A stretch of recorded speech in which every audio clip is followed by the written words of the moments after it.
Bueno, yo, no importa si estamos muchos o pocos, siempre hablo duro. Gloria al Señor. Bendito sea Dios. Entonces, como decíamos en la oración, el Señor siempre dejará en libertad. Quienes respondemos, no lo hacemos porque seamos mejores que los demás, sino porque quizás tenemos un poco de, en ese momento, acción del Espíritu Santo que nos permite discernir y decidir. Ahora que orábamos, veía esos 4 pasos allá: detente, piensa, actúa, exactamente, y vuelve. Amén. Y vuelve. Ahora que estaba orando, lo miraba y decía, ese es el proceso de nosotros. Detenernos para tener encuentros con Jesús que nos permitan pensar, revisar, reanudar otra vez y actuar. Porque no podemos seguir pensando que los servidores es solo para saber y saber y saber y para simplemente hacer cosas que son muy valiosas, muy oportunas, sino cuando decimos que servimos a Jesús es porque servimos a los hermanos. Y servimos a los hermanos en diferentes ambientes, en diferentes pastorales. Ya había dicho alguna vez, cuando vine hace un año, que ese era el nombre propicio para llamar eclesialmente lo que nosotros hacemos, una pastoral. Para iniciar con este primer tema, tal como está en el programa, que es la RCC, los objetivos para que los servidores evangelicemos. ¿Cuál es ese objetivo de la RCC de evangelizar? Y quiero empezar leyendo unas palabras del Papa Francisco en la Evangelii Gaudium, en el número 35, que dice: una pastoral en clave misionera no se obsesiona por la transmisión desarticulada de una multitud de doctrinas que se intenta imponer por la fuerza. Cuando se asume un objetivo pastoral y un estilo misionero que realmente llegue a todos, sin excepciones, sin exclusiones, el anuncio se concentra en lo esencial, que es lo más bello, lo más grande, lo más atractivo y al mismo tiempo lo más necesario. Entonces, la propuesta se simplifica, sin perder por ello profundidad y verdad, y así se vuelve más contundente y radiante. ¡Wow! Bendito sea Dios. ¿Qué nos está diciendo el Papa? Entonces, en este primer tema, quiero también tener presente que la renovación en sus objetivos tenemos como cuarto objetivo la evangelización.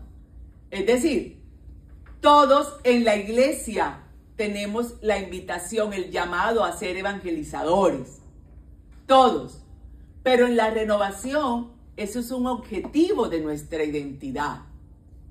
Por eso, cuando yo estoy trabajando identidad de renovación carismática, recalco que un ambiente de renovación que no evangeliza es un ambiente de renovación que está disipado, digamos, aislado de su identidad.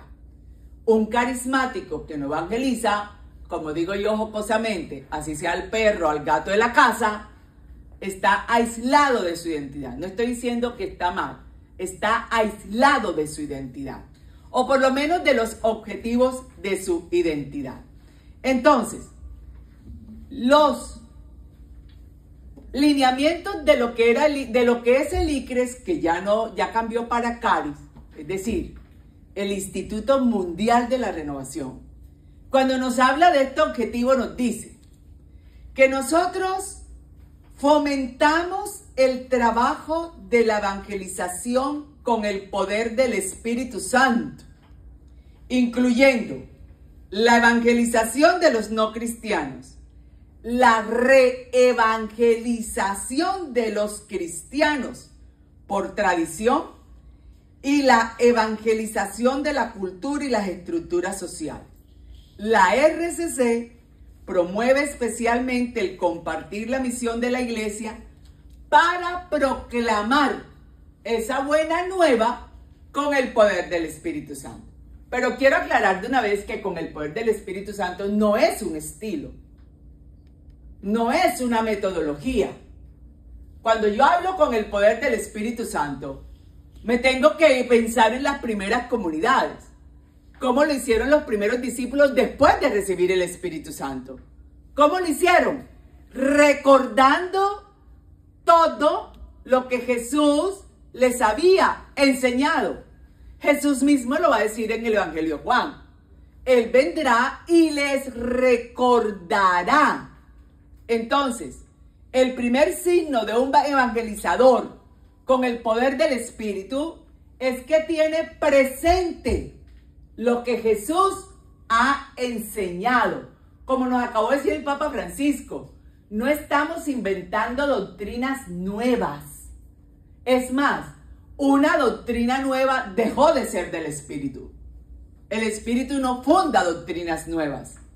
Jesús mismo lo va a decir en el Evangelio de Juan en el capítulo 7. Mi doctrina es verdadera, versículo 16. Mi doctrina es verdadera, es la de mi Padre. Quien habla otra cosa, habla por sí mismo. Capítulo 7 de Juan, versículo 16 al 18. Entonces ese es el primer elemento para una evangelización en el Espíritu, con el poder del Espíritu. El Espíritu nos recuerda a los que alguna vez hemos leído algo de la enseñanza de Jesús. Si no hemos leído nada y si no nos hemos formado en nada, ¿qué nos va a recordar?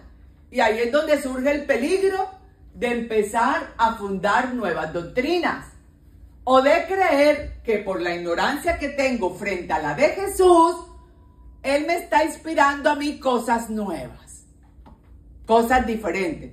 Es más, grave error cuando todo se lo dejamos, digamos, a una inspiración de no, yo no me formo, yo no me estudio, porque Jesús dijo que el Espíritu, que cuando fuéramos a hablar, el Espíritu Santo nos diría qué decir. Pero el Espíritu Santo le dijo a Jesús qué decir, porque Jesús estaba dispuesto a Dios, vino de parte de Dios y no como forma mágica. Tenía claro, conoce al Padre, sabe quién es su Padre, sabe cómo es su Padre. Entonces Jesús sabe que lo que el Espíritu le inspira va a ir acuerdo al Padre. Ese es un elemento importantísimo para nosotros los servidores. Pero también quiero dejar claro en la renovación carismática qué es o quién es un servidor. Nosotros, con el ánimo de animar, valga la redundancia, de animar a todas las personas que llegan, les decimos que el fin es servir. No, el fin no es servir. El fin es la conversión y la salvación de todos.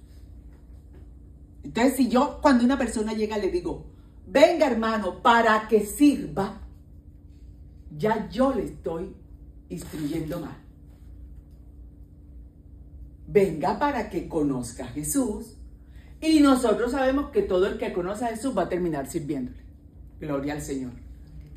Todo el que tiene una experiencia profunda con Jesús va a terminar sirviendo. Pero el fin no es que todo el mundo comience a servir. Es más, decía hace poco en una formación que estoy haciendo todos los martes, que el error más grande es que una persona que acaba de hacer seminario de vida empiece a servir. Tremendo error. Ya eso está recogido en la renovación, ya eso está revaluado. ¿Por qué? Porque el proceso de la iglesia en Aparecida nos dice que no es así. Que no es después del primer encuentro personal. Aparecida 279 nos va a decir que primero es el encuentro. La persona empieza su conversión. Se inserta en una comunidad, que es la iglesia, pero nosotros vivimos esa experiencia eclesial en nuestros grupos de oración, en nuestras comunidades. Luego empieza su formación y después es que viene la misión. ¿Cuánto nos saltamos? ¿Y esas son etapas? No, eso es una vivencia permanente. ¿Quién podemos decir entonces que es un carismático, entre comillas, maduro? Quien está viviendo las 5 etapas. Permanente. Porque incluso me dijeron en una pregunta, ¿una persona hace solo un curso de iniciación? No. El querigma se escucha permanentemente. Yo he hecho como 50, si no es más. Me he sentado a escuchar 50 veces por lo menos el anuncio del querigma. Indiferentemente de cuántas veces lo he proclamado yo, para la gloria de Dios. Uno no basta. Uno no basta. Y eso es lo que hacemos en los grupos de oración, seguir anunciando querigma. ¿Qué es querigma? Anunciar la vida, muerte y resurrección de Jesús. Entonces, en los grupos de oración que estamos anunciando, ¿cómo fue la vida? ¿Cómo fue la vida? Ojalá que eso sea lo que estamos anunciando. ¿Cómo fue la vida de Jesús? ¿Qué fue lo que hizo en vida? ¿Qué enseñó? ¿Qué obras hizo? Entonces eso es bien interesante. Entonces, ¿quién es un servidor? Es la persona que se encuentra caminando desde atrás con todas las personas que están en la comunidad, en el grupo, para llevarlas, Pablo va a utilizar una expresión, al conocimiento perfecto. Obviamente nosotros no pretendemos asumir una perfección total porque eso es algo que no dejamos de hacer nunca. Nadie puede decir, oh, ya yo tengo el conocimiento perfecto. Pero el camino es conocer cada vez más a Jesús. Tener encuentros permanentes con Jesús que, como dijo la cartelera, nos pongan a pensar y a actuar. Porque esa es la metodología de Jesús. A pensar y a actuar para poder dar respuesta. Esta palabra servidor en la renovación representa a la persona que opta por Jesucristo y su estilo de vida, quien vino a ser servido y no a servir. Así que los servidores nos incomodamos, entre comillas, para hacer posible que otros tengan una experiencia con Jesús. Y ahí sí puede entrar todas esas acciones que hacemos. Estar el tiempo acá, ir allá, cuando quizás en fin, todo eso que hacemos. Entonces, como dice el Evangelio de Juan, el capítulo 5, versículos 14 y 15, el servidor es sal de la tierra. Porque con su vida, oiga bien, no con lo que dice, con su vida le da sabor a la experiencia comunitaria. Con su vida sazona lo que es ser cristianos. Compartimos con los demás esa alegría y ese sabor, sin buscar protagonismo, pero sí cada uno desempeñando el servicio que nos corresponde. Pero ¿qué pasa? Así como nosotros todavía, porque así es, somos servidores, pero también otros nos sirven. ¿O no? Amén. Entonces nosotros que evangelizamos tenemos que seguir siendo evangelizados. Tenemos que seguir siendo evangelizados. Ese proceso no para. Y el pastor tiene que seguir siendo pastoreado. ¿Por qué? Porque ninguno de nosotros puede perder de vista al maestro.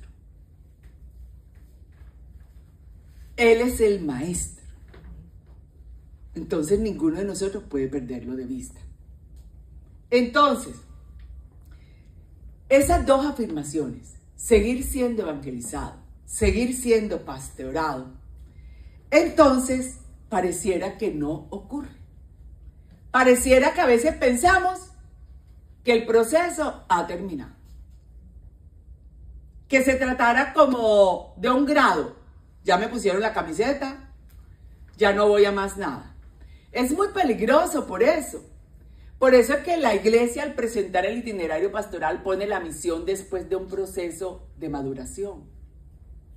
Porque créanmelo, de todos los que nos han puesto, a mí también me pasó, la camiseta, apenas terminamos el primer querigma, ni la mitad volvemos a la formación y al proceso.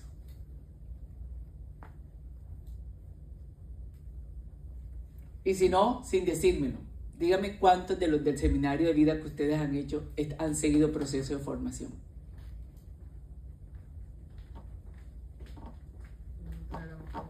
Ahora, Luis va. Ahora, el Papa Francisco en la Evangelii Gaudium, en los números 163 al 165, va a decir que el querigma es el garante de que la persona busque la formación. Es decir, lo que nosotros decimos en los grupos de oración y lo que se ha dicho en los seminarios de vida, en el anuncio querigmático de manera puntual, como nosotros lo hacemos, que es el seminario de vida en el Espíritu, si corresponde a la enseñanza de Jesús, entonces va a suscitar en la persona el deseo de más. Pongo un ejemplo. Si en el querigma que estamos en un grupo de oración, solo nos están diciendo que Dios me va a dar todo, ¿yo para qué necesito formación para eso? Explíqueme. Yo necesito formarme para recibir todo. No. Entonces, cuando me hablan de formación, ¿yo por qué lo voy a querer? Si me están diciendo que Dios me va a dar todo. Si me están diciendo que lo único que yo tengo que tener es fe. Que lo único que yo tengo que hacer es pedir. ¿Por qué me voy a formar? ¿Esa qué formación necesita?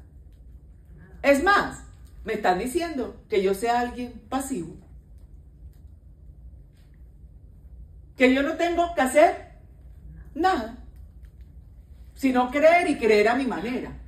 Porque el numeral 66 del Catecismo de la Iglesia Católica dice que fe es la adhesión personal con la mente y la voluntad a la persona de Jesucristo. Eso dice el Catecismo de la Iglesia. No dice fe es pide y recibirá. Ese es un texto de Mateo sacado del contexto. Porque Jesús en ese momento inmediatamente va a decir, ¿cuánto más ustedes pedirán el Espíritu Santo y mi Padre se los dará? En el texto de Mateo. Jesús no está hablando de cosas materiales. Está hablando del reino. Es el anuncio de las bienaventuranzas. Capítulos 5, 6 y 7. Está hablando del reino. Si piden el reino, mi Padre se los dará. Y enseguida va a hacer la oración del Padre Nuestro. Padre nuestro que estás en los cielos, santificado sea tu nombre. Venga a nosotros tu reino. Está recogiendo todo lo que ha dicho en el Sermón de la Montaña.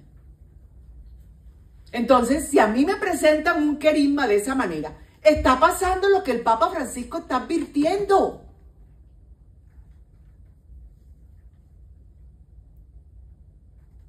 Una presentación diferente a la que Jesús enseñó. Y sí que estamos teniendo necesidad de reevaluar eso. ¿Por qué?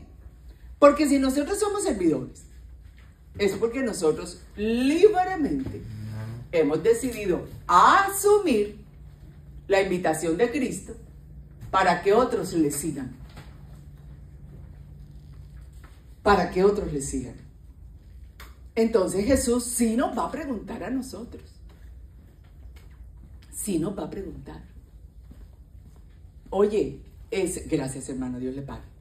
Ese que no me siguió, ¿sería porque tú no les dijiste bien? Tremenda responsabilidad. Tremenda responsabilidad.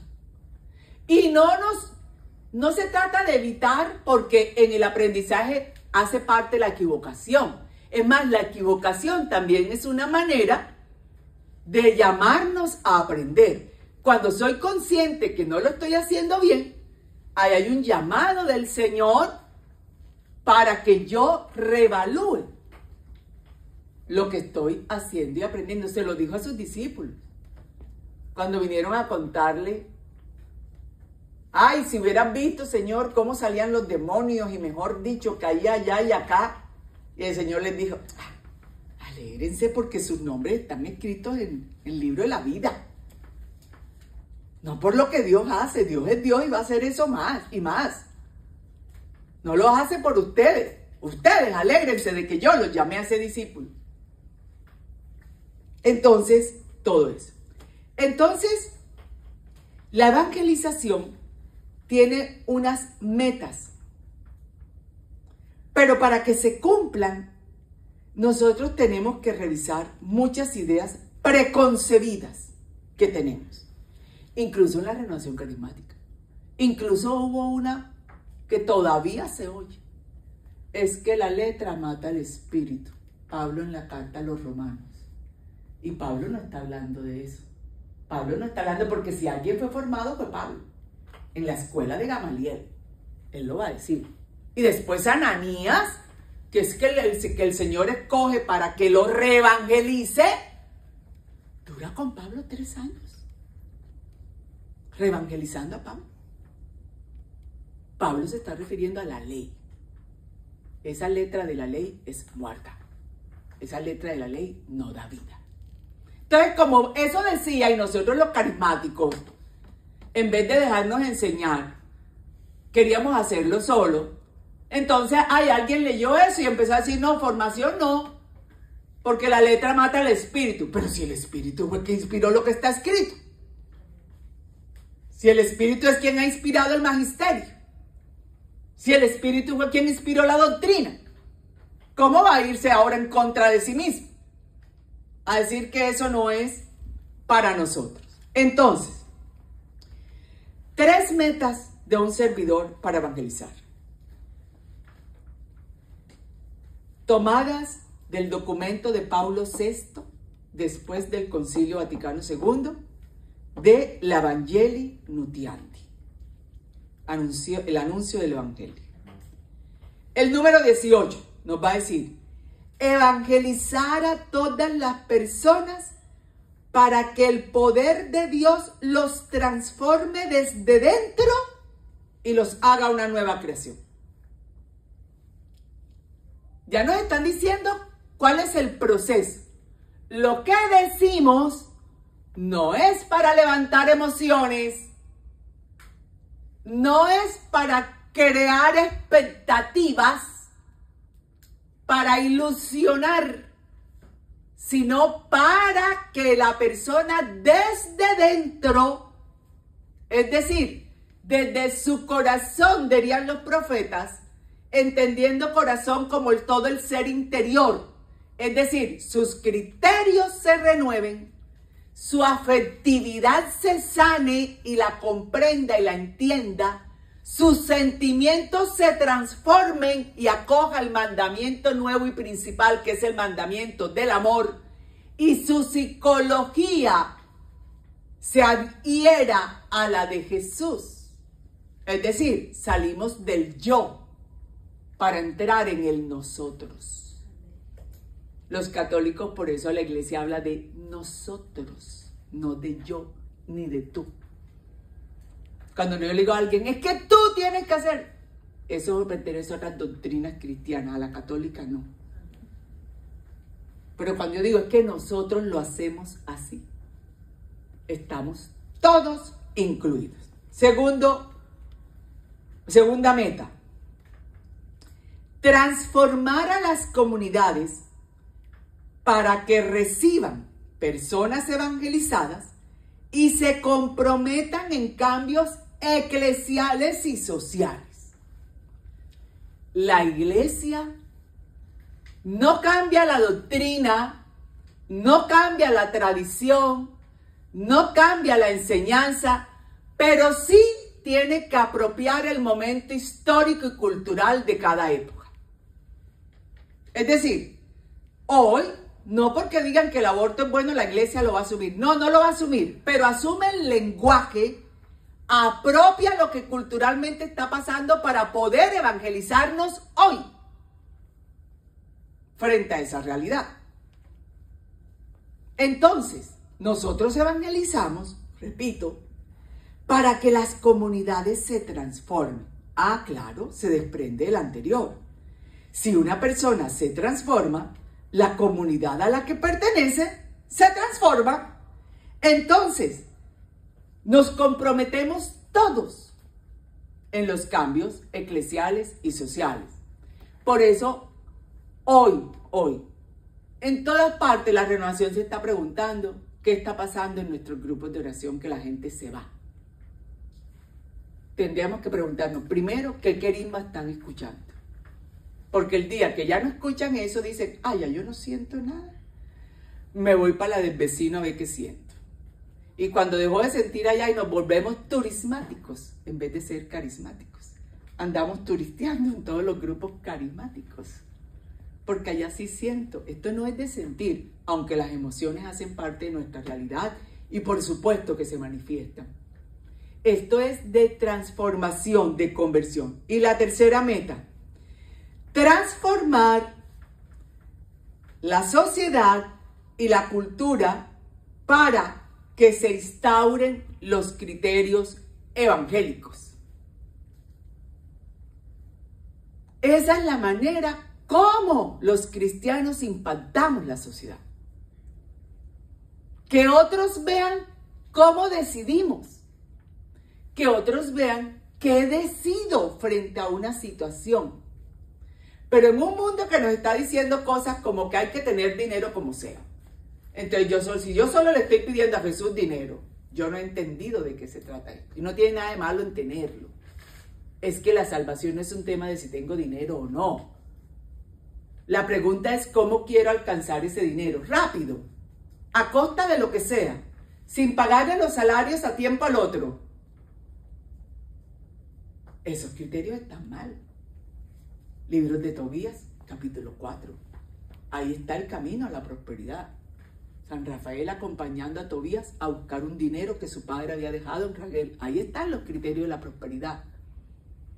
Entonces, si yo no aplico los criterios de Jesús en mis decisiones, ¿cómo impacto mi sociedad si yo estoy haciendo lo mismo que está haciendo alguien que no está evangelizado? O peor. Es más, digo, el Señor me mandó esta bendición. Hermano. Del 3, sí. Transformar a la sociedad y a la cultura donde se viven, para que se vivan los criterios evangélicos, y ahí sí se va a generar un mundo de justicia y paz. Y paz. La paz no es una emoción, la paz es una realidad. ¿Y qué la trae? El respeto, el reconocimiento del otro, el dar al otro lo que le corresponde, como nos va a decir que el Espíritu Santo le dio a cada uno lo que quería, lo que le correspondía. Entonces,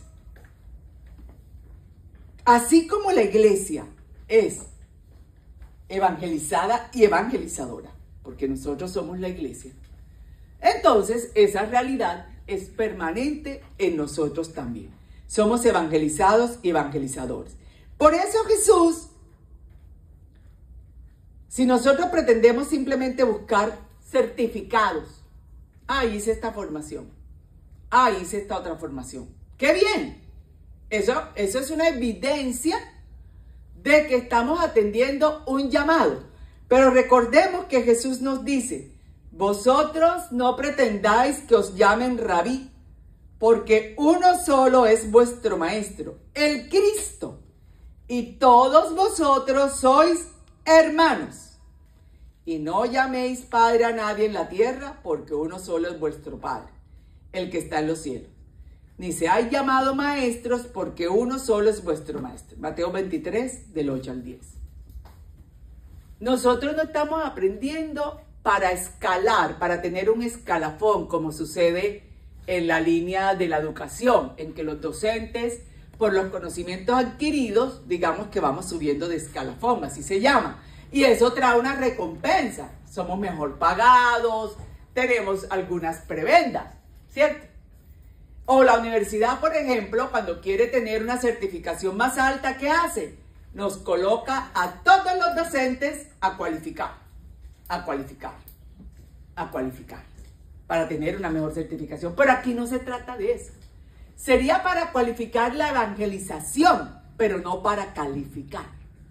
Es decir, para que nuestra evangelización vaya más de la mano con la de Jesús. Entonces, cuando el servidor se deja servir por Jesucristo para que se logren sus objetivos y nunca deja de seguir creciendo y madurando en su formación integral, Aparecida 280, es decir, formación intelectual, espiritual, humano-comunitaria y misionera. Esa es la formación que nosotros todos debemos tener. La dijo también Apostólica in Acto Citatem, el apostolado de los laicos en el Concilio Vaticano II.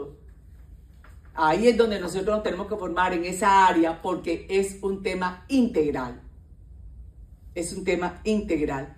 Entonces, asumimos un estilo de vida diferente, cautivante, llamativo. Ni siquiera tenemos que usar nada que nos identifique.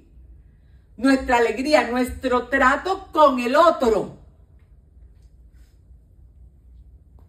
El quedarnos en silencio cuando alguien nos insulta y luego responder con calma. El saber perdonar. El minimizar lo que el otro nos hace para que no se sienta mal y pueda dar un paso. Todo eso es lo que va a cautivar a los que están alrededor nuestro. Lo que los va a hacer preguntarse qué pasa en ellos. ¿Qué pasa con ellos ahora? ¿Qué pasa con ella que antes me insultaba cuando yo le decía algo y ahora guarda silencio y me da la oportunidad y luego me dice con calma, con respeto? Eso es lo que hace un servidor. Se vuelve luz. Si Jesucristo es la luz y nos pidió que fuéramos luz, quiere decir que nos volvemos cristianizados. Dejamos pasar la luz de Cristo a través de nosotros. Pero como ahora creemos que se trata de prender una vela en un retiro. Y tú eres luz, te entrego la vela. Sí, ¿cómo no? Ojalá fuera así. Qué bonito el ejercicio, qué bonita la dinámica. Pero no pasa así. Solo nos volvemos luz cuando dejamos que la luz nos penetre, nos sondee, nos cuestione y nos transforme. Entonces, un servidor está a la escucha de la palabra, siempre. Isaías 50, del 4 al 6. Para saber, Yahvé el Señor me dio lengua de sabios, para saber hablar al cansado. Despertará mañana tras mañana, despertará mi oído, para que escuche como los sabios. Yahvé el Señor me abrió el oído, y yo no fui rebelde, ni me volví atrás. Esa es la actitud del servidor frente a la enseñanza de Jesús. Entender que por ella llega la sabiduría. Pero también Isaías 66:3. Como aquel a quien consuela a su madre, así os consolaré yo a vosotros, y en Jerusalén recibiréis vosotros.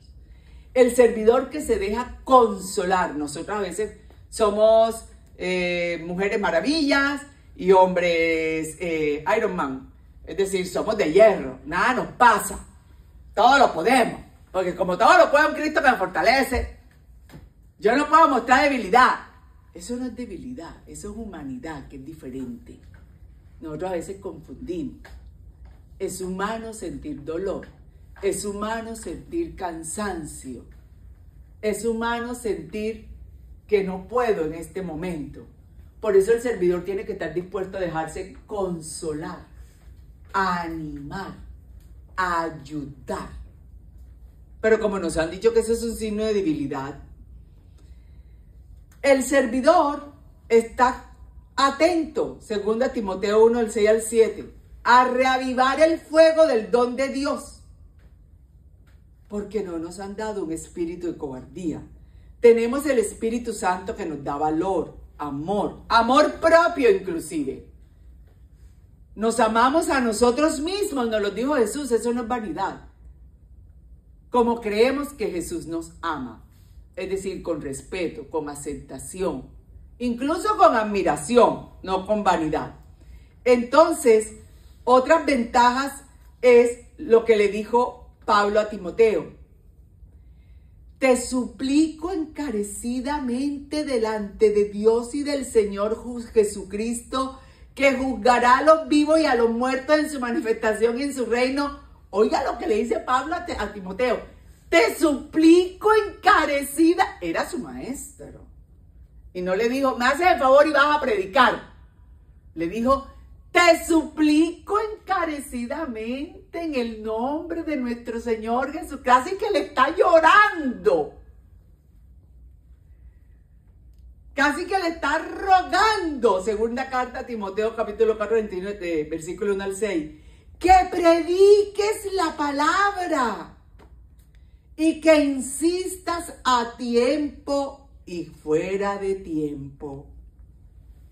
Es decir, no solo cuando te toque, predica a destiempo también. No solo cuando te manden, no solo cuando te digan, redarguye, reprende, exhorta, con toda paciencia y doctrina. Si vas a exhortar, exhorta con la doctrina de Jesús. Con paciencia, no haciendo sentir a nadie mal, ni enrostrándole los pecados a la gente en la cara, utilizando una predicación o un texto bíblico.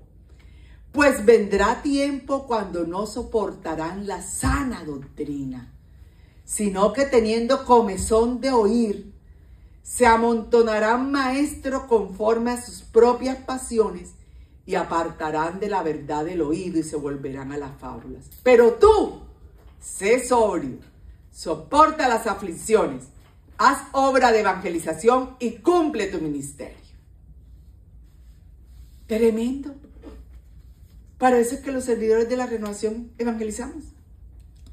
Para que cuando aparezcan las falsas doctrinas y ellos quieran apartarse de la sana doctrina, nosotros hayamos cumplido con lo que nos corresponde, y eso los va a traer de vuelta.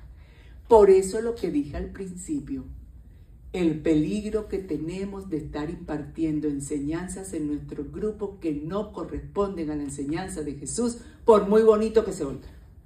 Y con esto estoy terminando, cumplidamente. Gloria al Señor. Tengo 5 o 10 minuticos para ver si hay una pregunta o algo de lo que dije. Una pregunta, al principio usted dijo de que no es bueno que una persona vaya a servir después de haber hecho el retiro de inmersión. ¿Qué pasa si esta persona cree que sirviendo se siente como un poco más comprometido, conociendo sus debilidades? Padre Benigno Juanes, libro Formar para Servir. La buena voluntad ni sana ni libera. Y uno no sirve por buena voluntad, uno sirve porque hay un llamado de Dios. Entonces yo la pongo a servir para que se sienta bien. No es no. servir, es de que esta persona solicita como querer servir para tratar de mantenerse un poquito más en comunión. Es que esto no es se me da la palabra, esto no es una piedra de energía, el servicio, que si la uso, me va a ir bien, y si no la uso, no. Entonces es el momento de instruir. Hermana, la pastoral de la iglesia nos enseña que el proceso de todo cristiano es este, y se lo muestro y le animo a formarse. ¿Qué puedo hacer? Si ella tiene necesidad de mantenerse cercana, porque a lo mejor es miedo de aislarse, entonces le puedo colocar cosas pequeñas que le hagan mantenerse cerca a la comunidad de servidores. Por ejemplo, mientras la comunidad de servidores te da, usted nos puede ayudar con esto. Usted nos puede ayudar con esto otro. Y la mantengo cerca. Pero no la llamo servidora. Porque créeme, ni se va a sanar, ni se va a liberar, ni se va a formar. Le contesto como habla la iglesia. ¿Cuál es el proceso, el itinerario pastoral de todo discípulo misionero? Y la invito. Y la invito. Venga, vamos a hacerlo. Venga al grupo. Escuche enseñanza para que el Espíritu nos ayude en la conversión. Aproveche todas las formaciones que hay para que el Señor la capacite. Pero como decimos, ya estoy capacitada porque el Espíritu me dio un carisma. Error. Cuando el Espíritu me da un carisma, me está diciendo es ponte a tono ahora con este carisma, hermano. Sí, lo que pasa, y ahorita que él dijo eso, me vino a la mente lo que actualmente sucede, y que en vez de pensar, nos vamos por sentir. Exacto. Sí, porque es más fácil sentir que pensar. Piensa, detente y luego actúa. Entonces, en otra cuestión es que a veces uno comete el error creyendo que va a ayudar, lo va a como enfrascar creyendo que ya es servidor. Y lo que usted decía, ya no va a querer seguir la formación, el proceso de enseñanza, ya se va a quedar y es servidor. O sea, ya está el título, digamos. Y le voy a decir por qué lo hacemos. Porque no hemos entendido, Paulo VI, Evangelii Nuntiandi, que esto no crece por proselitismo. Esto crece por testimonio. Y si los servidores no estamos dando buen testimonio de cómo es el proceso, sobre todo, de cómo es el proceso pastoral de un discípulo, si nosotros mismos nos los estamos saltando, porque en mi diócesis natural, que es Montería, porque me vive en tantas partes, servidor que no iba, nos parecía terrible, el asesor es como un Hitler, servidor que no iba a formación, no servía por un año. Podía ir a la reunión y todo, no servía. Cuando hablas de sentir y de pensar, sí es que no quiere. De sentir es emociones. Todos, al escuchar, a tener un encuentro personal con Jesús, queremos servir. Porque cuando yo le hablo de esta persona, habla específicamente de mí. A mí me ayudó mucho eso, hacerme sentir, porque yo sentí que después de eso como que pasa un momento de emoción y luego uno se opaca. El servir me ha mantenido a mí un poco vivo con el Señor, y eso, pues, por eso lo hablo. Yo no hablo de la gente, hablo de testimonio propio, y gracias a Dios que eso me ha ayudado mucho para mantenerme. De hecho nos pasó a muchos, por eso dije que a mí también me habían puesto, pero no es lo que se debe hacer. No lo hice por... No, hablando en términos generales, no es lo que la iglesia enseña, no es lo que Jesús hizo. Jesús 3 años enseñó a sus discípulos y les dijo que era para enviarlos a predicar.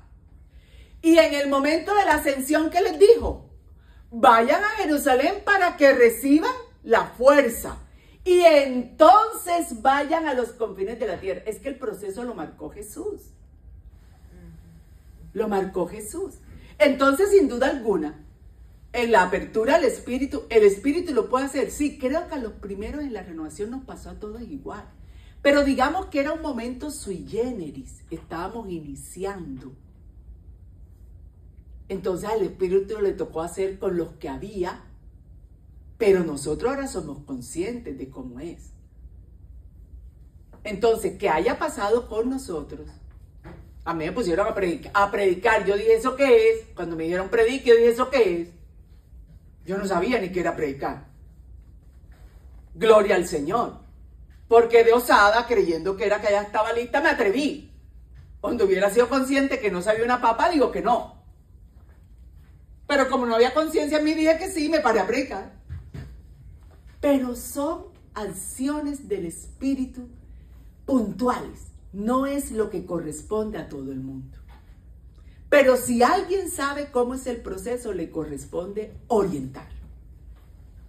Y lo mantengo cerca. Por eso le dije ahora, la mantengo cerca, pero no la paro frente a la comunidad. A menos que venga evangelizada. Porque puede pasar que una persona venga bien evangelizada por su experiencia parroquial, por las escuelas de catecismo, porque viene de otro movimiento. Puede pasar. Puede pasar. Entonces ya es diferente. Pero si es para ser evangelizado, es decir, con que llegamos sabiendo algo de sacramentos, sabiendo algo de la moral, sabiendo algo de mandamientos, yo no la voy a parar a predicar. La puedo poner a animar. Anime. Ore. Entonces ve, ahí hay como una diferencia que tenemos que tener clara nosotros, entre servir en lo que necesita estar bien formado y en cosas casuales que se puede ayudar, digamos, pero no como un servidor ya formado. Por ejemplo, yo vengo a ese retiro y yo quiero, ¿cierto? Yo quiero estar cerca, no me quiero alejar, por X o Y motivo. Entonces me dicen, mire, yo quiero servir en cuanto a ayudar a hacer algo. Bueno, no soy servidor. Mi hermano, bueno, ayúdame a poner las sillas. Mientras nosotros estamos, quédate. Y va escuchando. Y escúchalo. Y va escuchando. Arregla las sillas. Y él está allá escuchando. Pero si nosotros llegamos, que no fue su caso ni el mío, gloria al Señor, porque el Señor nos arropó, digámoslo así, para que no fuera así, con la pretensión de que ya somos servidores. Eso le ha pasado a mucha gente. Yo conozco mucha gente que se ha ido a la renovación por eso. Porque después de ser servidor, le dijeron, tiene que formarse. ¿Formarme yo? Que llevo 5 años siendo servidora. No, yo no me voy a formar. Yo no necesito eso. A mí el Espíritu Santo me da lo que necesito.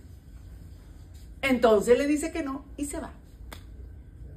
Entonces, puede pasar, sin duda, María, puede pasar. Pero no es, digamos, lo que la iglesia marca como un itinerario pastoral para un discípulo. Vaya, en caso de, como dice, de predicación, en la renovación carismática, supongo que nosotros, por ejemplo, terminando los crecimientos, después seguimos con el discipulado, después seguimos con ciertos talleres que tenemos que ir a de predicación o otros talleres para poder que nos den una prédica. Tenemos que seguir con eso para poder hacer una prédica. Si nos tiran antes a predicar, ¿está bien? O... Ni bien ni mal. Digamos que, como dije ahora, hay que seguir siendo evangelizado y evangelizar. Es decir, uno no se va a sentar a esperar saber todo. Ya tienes algunas herramientas. Ya has hecho discipulado y crecimiento. Pero cuando ya cuando ya he hecho el crecimiento y el discipulado, pero si yo no he terminado el crecimiento. No, pero ya estás recibiendo, es lo que digo. Ya estás recibiendo. Y no tiene nada de malo decir, ese tema que me ha dado, oriénteme hacia dónde quiere que lo lleve. Ya. Entonces te va a decir, llévenlo hacia, ¿qué será? No sé, al perdón. Ah, ok. Ya te dieron una indicación y tú vas y preparas tu tema en esa orientación. ¿Dónde nota uno que el predicador le hace falta formación? En que yo le llamo a eso bailar. En una predica habla de todo y termina hablando de nada. No es capaz de centrarse en un tema, porque un solo tema, como el perdón, tiene mucho que decir. ¿Pretender decir todo en una predica? No. Yo puedo decir algunas líneas del perdón. Nosotros tuvimos una charla con el Pacho. Ajá. Un versículo pasó en 3 horas. Sí, claro. Así es. Un versículo. No pueden usar en una predica. ¿Cuántos acabo de usar yo? Mencioné algunos para referenciar las metas. Pero utilicé el magisterio, ni siquiera utilicé un texto. Utilicé el magisterio del Papa para entrar a la enseñanza. Por eso los textos bíblicos me sirvieron de referencia a lo que estaba diciendo. No estaba predicando un texto bíblico. Estaba desde el magisterio que sirve a la palabra, los textos bíblicos iban confirmando lo que yo les estaba diciendo. Claro que sí. Entonces, es lo que digo, pero yo pongo 10 textos bíblicos en una predicación. Y mal interpretados, para colmo mal. Porque entonces creo que si el texto bíblico dice, Pablo dice, tengan fe, está hablando de la fe. No, Pablo está hablando de que hay que tener fe para algo. ¿Para qué? ¿Para qué me está pidiendo Pablo fe? Entonces eso es lo que pasa. Pero Aparecida marca el proceso diferente. Primero se es discípulo y después se crece. O sea, primero el proceso es encuentro, discipulado, crecimiento. Porque nadie que sea discípulo, que no sea discípulo, es decir, que haya empezado a seguir a Jesús y a tener claro los criterios del seguimiento, puede crecer. Podrá escuchar y aprender, esto es crecimiento, sí. Como uno no sabe lo que el Señor va a hacer. Cuando yo vine por primera vez aquí hace 2 años largos, yo traje el plan de formación de Colombia, que lo acabamos de renovar. Y se lo traje de regalo a algunas personas. Luego Sagrado Corazón de Washington me dijo, nosotros lo queremos. Vamos donde el párroco. Yo fui donde el párroco, se lo expliqué. Ese plan tiene niquilosta. Es decir, no es obstáculo para nada. Y tiene refrendación de 2 obispos en Colombia. Entonces se lo presenté al párroco. El párroco dijo, ok, pero terminemos primero el que estamos haciendo aquí en la parroquia. Yo no sé cómo va a dar donde el padre Roberto. Uno nunca sabe lo que el Señor va a hacer. Y el padre Roberto ha dicho que lo pueden asumir. Y yo he traído ya como 90 de esos planes. Y ya hay gente que lo está haciendo. Y la formación que le estoy dando a San Rafael es para usar el plan. Todos los martes. ¿Y sabes cuál es el libro de crecimiento? ¿Qué tiene el libro de crecimiento? Ya les enseñé cuáles son los medios para crecer, o sea, el discipulado. Cómo se crece, qué es un acto de fe. Ya les enseñé todo eso. El crecimiento tiene el credo y los mandamientos. Porque solo una persona madura ya tiene claro lo que cree y cómo lo vive. Catecismo de la Iglesia. Lo que soy, lo que creo, lo que vivo y lo que oro. La fe, la moral y los mandamientos, perdón, la fe, lo que soy, lo que creo, el credo, lo que vivo, los mandamientos y lo que oro. Así se presenta el catecismo, esas 4 partes. Así es el proceso de formación.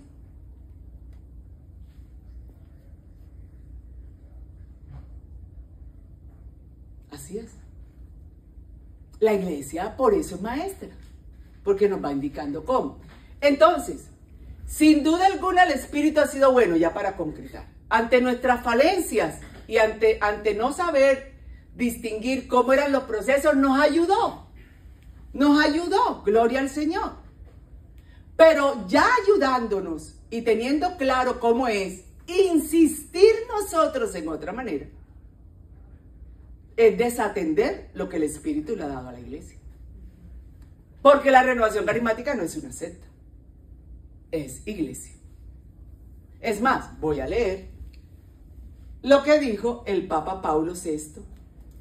Nosotros vivimos en la Iglesia un momento privilegiado del Espíritu, después del Concilio Vaticano II. Por todas partes se trata de conocerlo mejor, tal como lo revela la Escritura. Se siente feliz de estar bajo su moción. Se hace asamblea en torno a él. Quiere dejarse conducir por él. Evangelio Nuntiandi 75. Nos ha hablado de la renovación carismática. Bosquejó la renovación carismática, que se le da vida en la Iglesia con el Concilio Vaticano II. Lumen Gentium, numeral 4 y numeral 12. Esa es la vida doctrinal doctrinal de la renovación. El Concilio Vaticano II, Lumen Gentium, numeral 4 y numeral 2. ¿Dónde nació la renovación para la iglesia? Aquí está, Lumen Gentium. Ahí nacimos para la iglesia. No experiencialmente, eclesialmente. Eclesialmente. Otra pregunta. O sea que si nosotros ponemos a servir a personas antes de que vayan a hacer el retiro en el espíritu, estamos mal. Digamos que no es lo apropiado, para no hablar de mal y bueno. Porque todo lo hacemos con buena intención. Tendríamos que decir que es malo cuando algo se hace con mala intención, ¿cierto? Pero no es el caso. Santo Tomás de Aquino, los actos buenos y los actos malos. Los actos malos son malos cuando ha habido mala intención. De hecho, del resto no hay actos malos. Entonces, digamos que no es lo apropiado. No es lo apropiado. Para servir en renovación carismática. Sí, para servir. Por ejemplo, nosotros tuvimos, casi todos los servidores fueron a un retiro de servidores. Solo quedamos como 3, 4. Y llamamos a una de las ovejas, las invitamos a servir, a hacer cafecito, poner sillas. Y entonces eso no se le puede evitar, digo, a una... No, está bien. Es que el tema de la enseñanza es primera carta de Pedro, capítulo 4, versículos 10 y 11. Que cada uno ponga al servicio de los demás la gracia que se le ha dado. Sea buen administrador de la gracia que se le ha dado. Y que los que hablan palabra de Dios sea palabra de Dios. ¿Por qué? Porque la enseñanza es la que guía la comunidad. Lo digo en otras palabras coloquiales.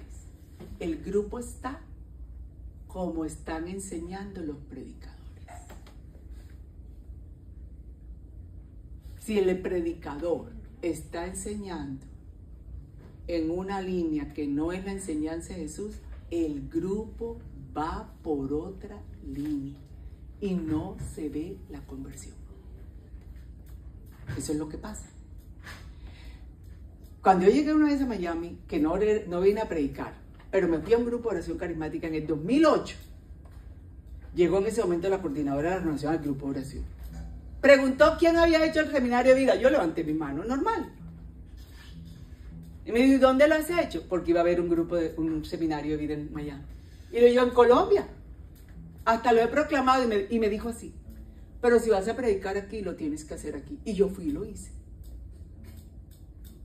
No solamente hice seminario de vida, hice seminario de pastoreo. Hice todo lo que estaban haciendo en ese momento. Para ponerme a tono con la comunidad donde estaba. Pero aquí le dicen a uno, no, yo ya lo hice en El Salvador, le hice el ofrecimiento en El Salvador, no quieren hacerlo aquí. Ay, qué rico, venga y lo comparte con nosotros ahora, qué maravilla. Pero eso es cuando fue un poco arrepentida, pero normalmente la gente que disierte lo hace, porque, por ejemplo, yo conozco gente acá que ya lo había hecho allá y aquí ha tenido que volverlo a hacer, tal vez con un poquito de incomodidad,